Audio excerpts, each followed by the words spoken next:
Hey guys, Alkimurasak here. Today I want to talk a little bit about this article in The Guardian. It's about Steam.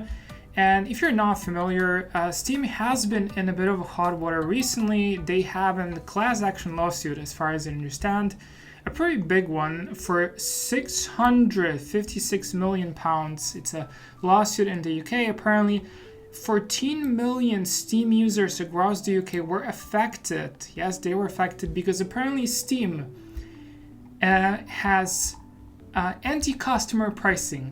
Yes, believe it or not, according to a lawyer here in the UK and supposedly 14 million Steam users, Steam pricing is actually anti-customer. It's so bad. Steam is taking way too much money and is giving customer unfair pricing. Yeah, that is actually true.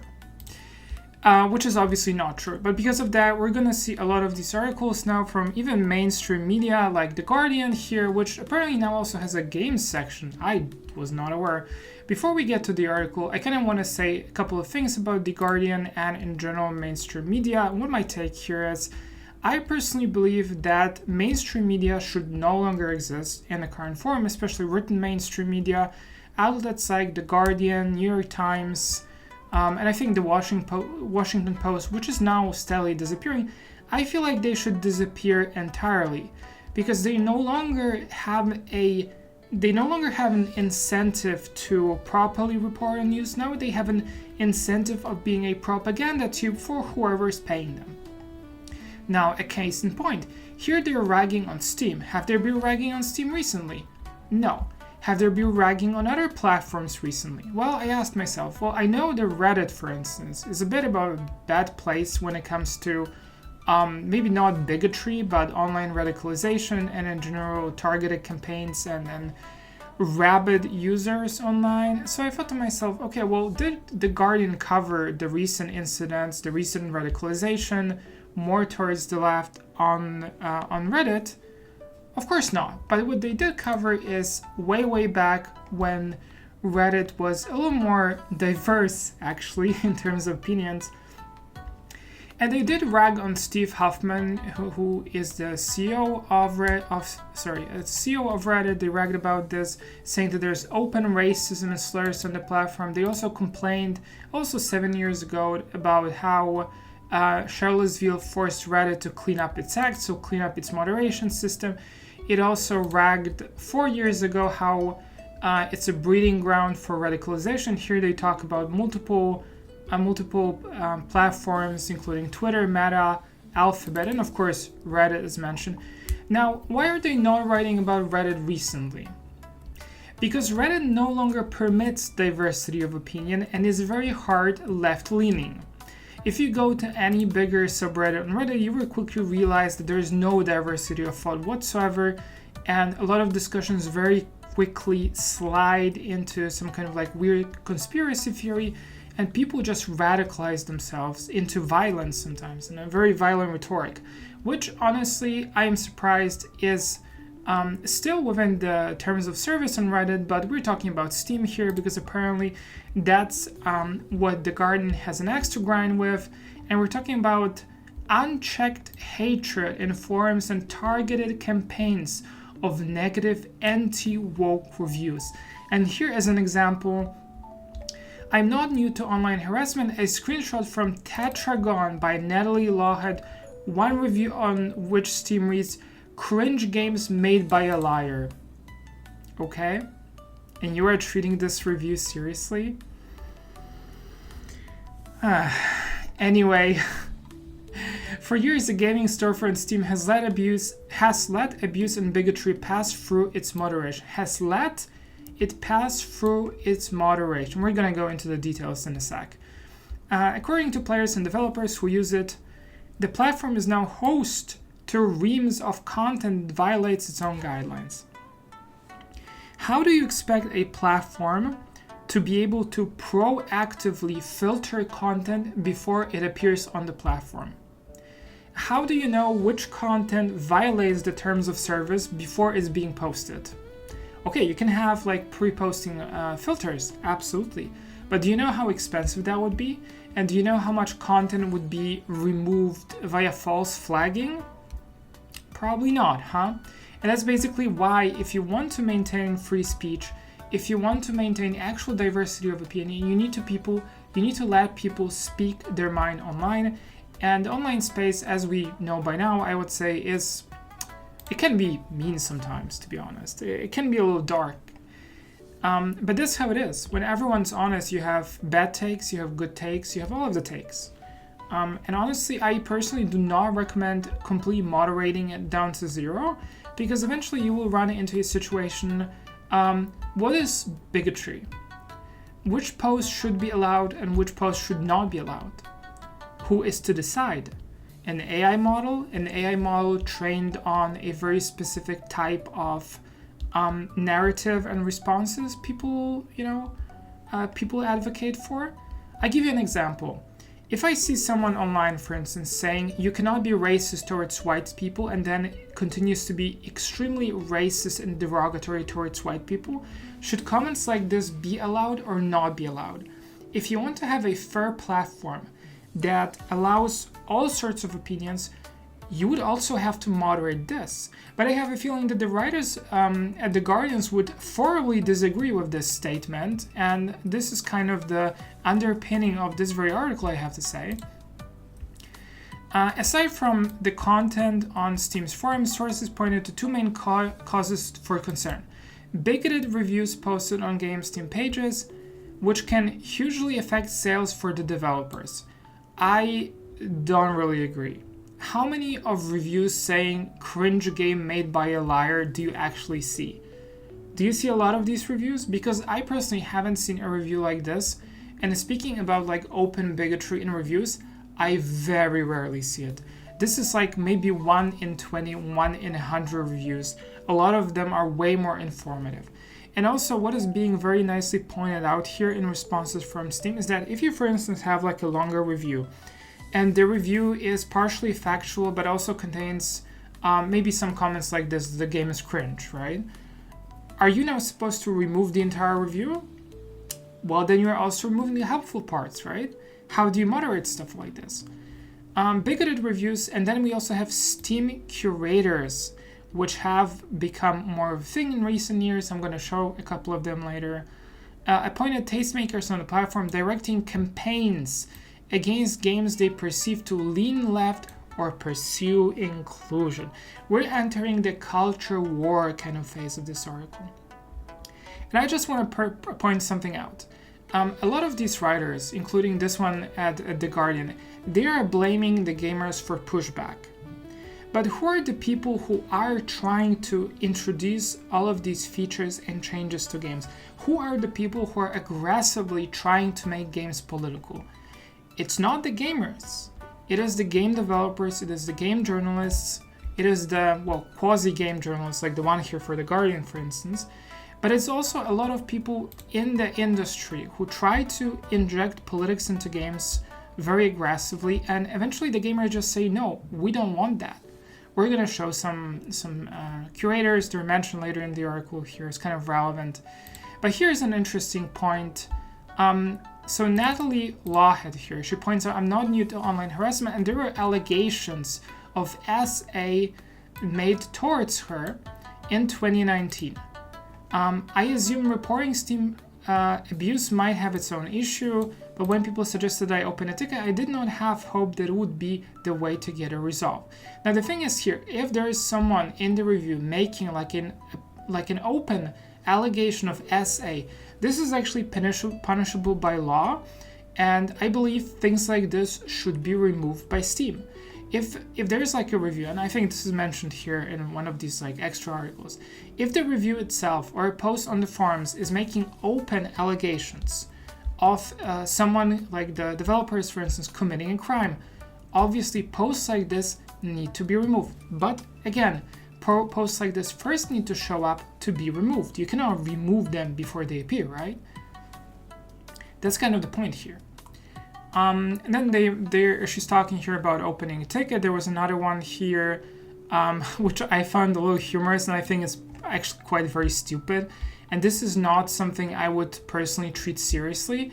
A woman sick, yeah, of course, that's original spelling, who seeks to destroy others' career made this It's very poorly put together. That's not very a substantial review.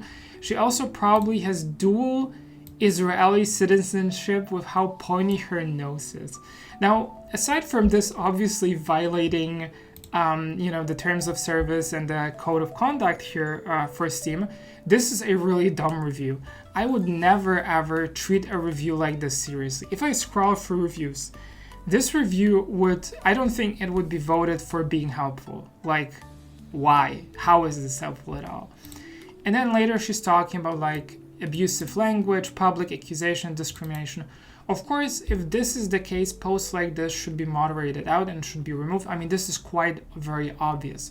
But again, we're talking about actually abusive language, actual insults, actual discrimination.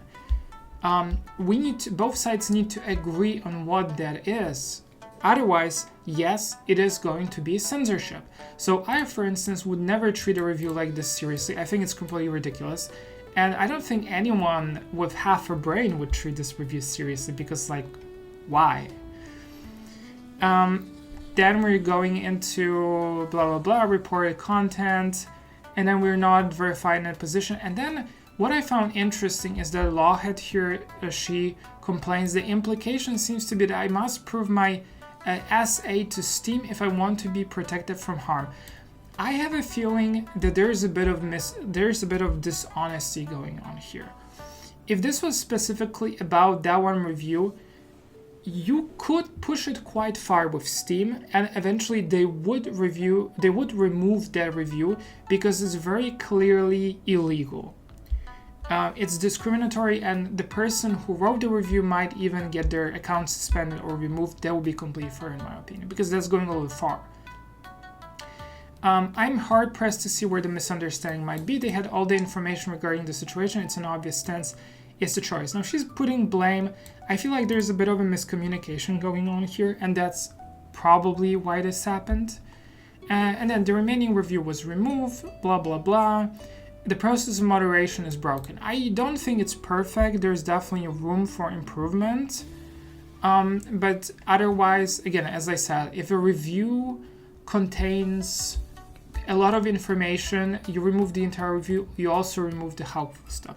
Now we're entering the kind of culture war and the politics side of things, which I personally hardcore detest, but it has to be said because it very clearly shows the political leaning of the author of The Guardian and Guardian as a whole, because it does permit articles with only one kind of political leaning. So we're going to talk about Charlie Tweets Detected. What is this Charlie Tweets Detected? Let me just see if I actually have this. It's open right here. So basically, Charlie Tweets Detected. It's about the incident with Charlie Kirk, who was assassinated on September the 10th last year. It's been a while, apparently. I thought it was a little early, but apparently it was in September. But anyway, basically, this curator on Steam, Charlie Tweets Detected, it does combine, it kind of aggregates all of the game creators and people involved with the games, and it does make like a list of which people from which game studios made comments about Charlie Kirk. That was a massive thing on social media, and so there's a game, Coven, set in the 1600s, doesn't really matter, and it reads simply, celebrated September 10th on blue sky. Sick. That is literally what it says, and that is exactly what it says here, not recommended. What that means is that one of the developers did celebrate September 10th, did celebrate the death of Charlie Kirk. Now, do understand the phrasing here. A curator devoted to recommending games based solely on whether their developers are perceived to have correctly mourned the assassination of right-wing activist Charlie Kirk. That is a complete lie. That curator does not assess whether the death of Charlie Kirk, whether his assassination was correctly mourned. It aggregates the creators who have made disparaging comments and have openly either encouraged further violence after the death of Kirk, or celebrated the death, the horrible death of that person. And again, just want to point out here, gamers didn't invent this system of holding people accountable for their posts on social media. No, all of this came from the quote-unquote woke era. The original people who created all of this, like, we need to check your social media, we need to see that you're not making disparaging comments, you can lose your job, you can lose your social standing if you have made a comment about trans people, about racism, about people of color, even remotely any comment related to trans people or people of color could get you fired back then, because you would have what I would call proactive citizens, I guess, who are doing the exact same thing that the gamers are right now doing, which is collecting lists and collecting names of people who have supposedly made disparaging comments. Now, I feel like there's a massive difference in magnitude here, because back then people were being shunned, socially shunned, especially on social media, for making even allusions. Here, we're talking about people who celebrated the assassination, actively celebrated, actively encouraged further violence.